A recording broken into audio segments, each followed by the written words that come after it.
Okay, gents, let's focus now on Premier League transfer news and transfer news around Europe. There's been a few big deals this summer so far.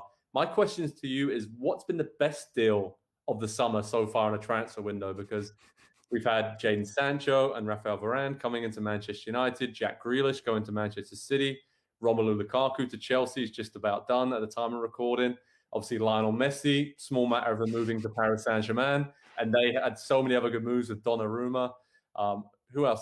They signed basically everyone on a free transfer. Sergio Ramos, Jorginho Wijnaldum, Hakimi as well. I don't think he was free, though. So many good deals that there's too many to keep track of. But what's the best deal of the summer? Andy Edwards, you want to kick us off on this one? Because there's a lot to choose from and a lot of money has been spent in Europe. Yeah, I mean, I don't think you can look past Messi without a fee being paid. If you just want to go blanket statement, I think that's pretty obvious. So I'll look for something a little bit deeper.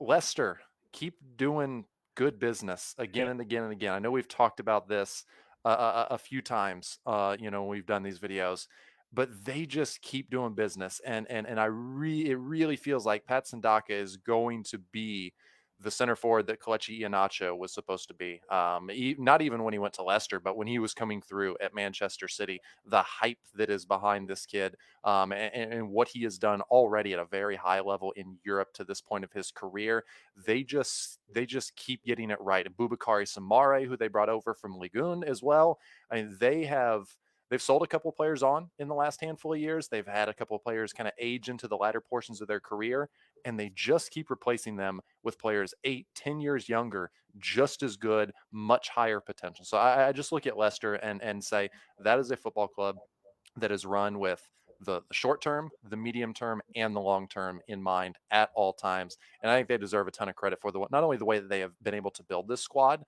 in recent seasons, but they've held on to a lot of the really key players that you could look up and down their squad and say, is that player too good for Leicester? If they're not in the Champions League, they probably are, but they're still there. And so they've managed to put together a really good team.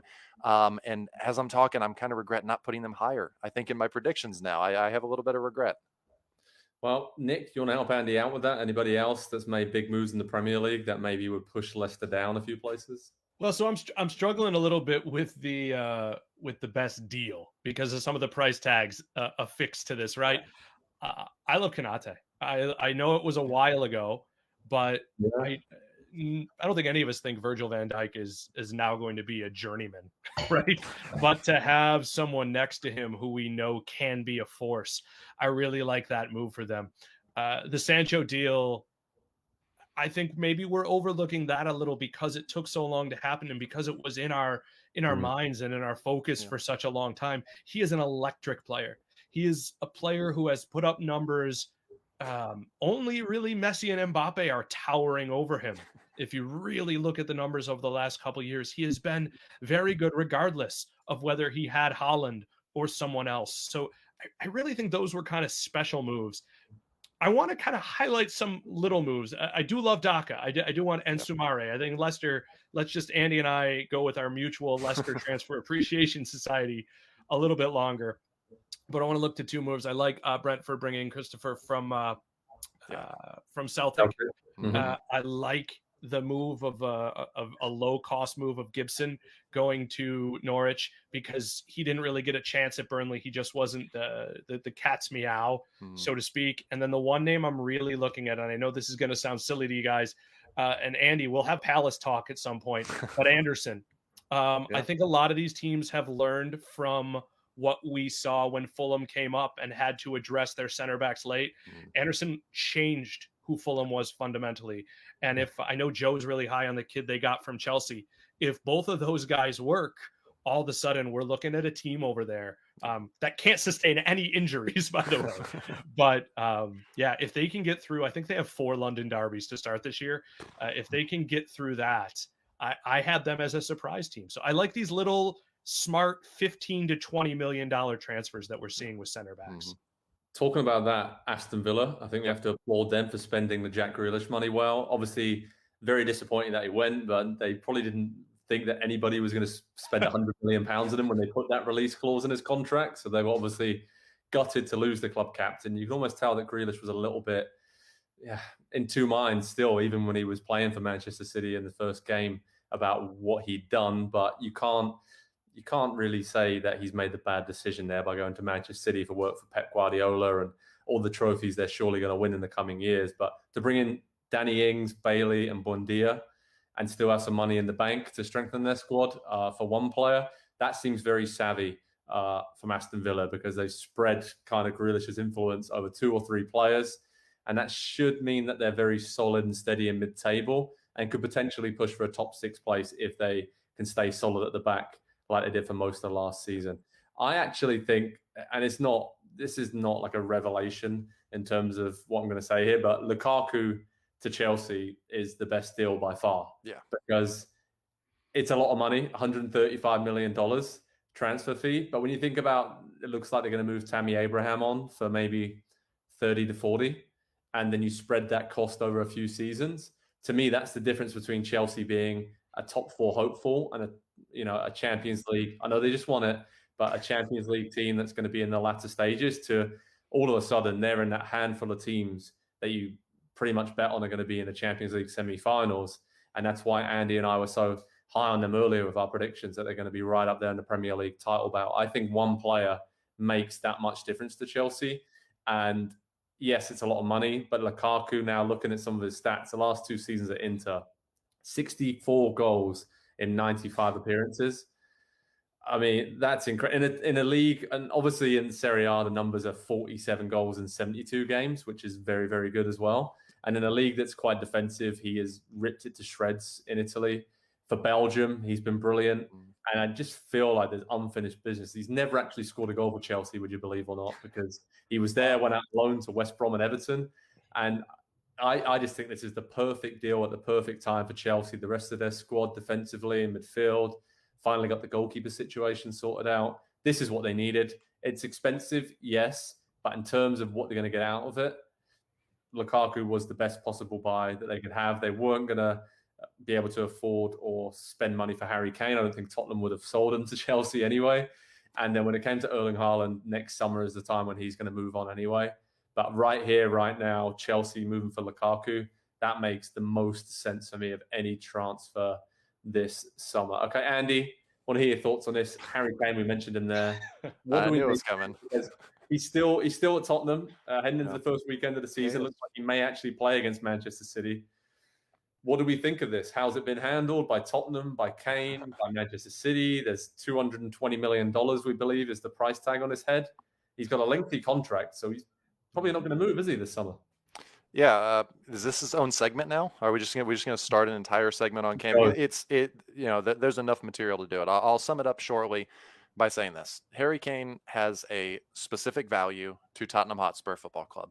And that value is very high because he has 3 years remaining on his contract. He is an exceptional player at 28 years old who has scored a boatload of goals. He's on track to become the club's all-time leading goal scorer, the Premier League's all-time leading goal scorer, England's all-time, everything that you can accomplish in a career as a top-flight footballer. Harry Kane is currently on pace. Now, the injury stuff is a little bit worrisome when you kind of project that long-term, but he's on pace to do all those things. Tottenham are not going to let Manchester City come in and pay, especially with Daniel Levy in charge, a penny less than what he is worth to them. And I think that's the thing that we forget a lot when we talk about, well, they overpaid for this player, they overpaid for that player, they got a good deal. Essentially what a transfer fee is you are replacing that player at the club that he is at. And so you are making that club whole again with financial resources to then go out and replace that player, to bring in someone new, to hopefully, in theory, produce at the same level. For Tottenham to go out and buy a player to produce at the same level of Harry Kane, there probably isn't one in the world. So it is already difficult to put what is he worth, a price tag on him at that point. And then you throw in the ties as an academy product, somebody that's been at the club since he was a kid, and everything else that's involved. And I will just say, I think it's been handled. I don't think it could have been handled worse on the part of Harry Kane and his representation, and also Manchester City and the way they have not covered themselves in glory, the way that they have gone about this entire thing. So I think there's a lot of fault to go around. And if you can believe this, I'm actually going to say it. The person that is without fault in this entire situation is Daniel Levy. Congratulations, Daniel. You did it. I'm Just a little bit stunned by that statement, to be honest. He's handled Andy. it perfectly. Everybody else has gotten this wrong from the beginning. If Kane wanted to go, there was a number that Manchester City had to hit. They clearly cannot hit that at this point, especially after paying Jack Grealish £100 million for Jack Grealish. It would be insulting to Tottenham if Manchester City came in and said, here's the same number that we just paid for Jack Grealish. We'd like Harry Kane for that. That would be insulting to Tottenham. And I just want to touch on the Lionel Messi situation. Obviously, Barcelona, that unraveled very quickly, thought he was going to re-sign. Financially, they weren't able to with the La Liga rules. They're already way over the salary cap. Seeing him cry on stage in a press conference with his family there, it was a lot. After 21 years at Barcelona, that is not the way you wanted his legendary career to end. Anybody, him, the club, the manager.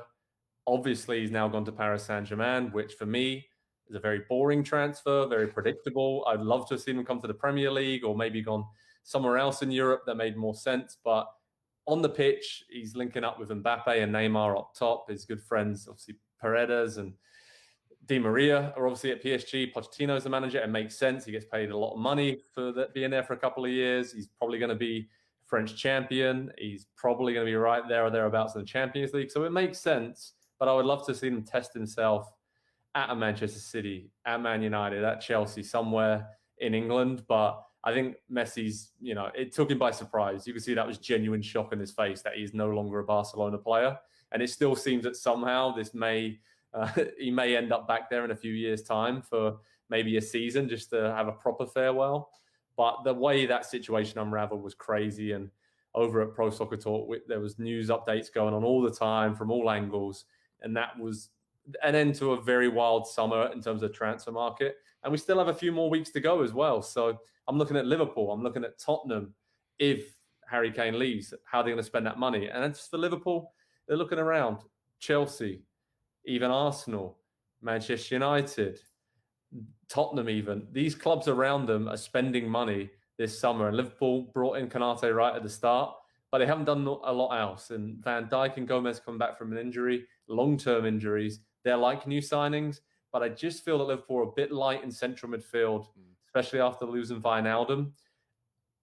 They need to do something, I think, to just secure their top four status for this season. Or maybe Naby Keita plays this year. Maybe, but it's 60 million 3 years ago. He just doesn't play. You got him, Shaqiri, obviously Oxlade-Chamberlain, a lot of players there who've come in and just haven't played through injuries. So they need to do something, but we still have a few more weeks left. Obviously, transfer window in the Premier League shuts on August 31st. And here at Pro Soccer Talk and NBCSports.com, we'll keep you updated with all the latest news, reports, and transfers throughout the rest of the summer. It's been a wild summer, as we said, a lot of money spent, a lot of big names coming to the Premier League. We love it.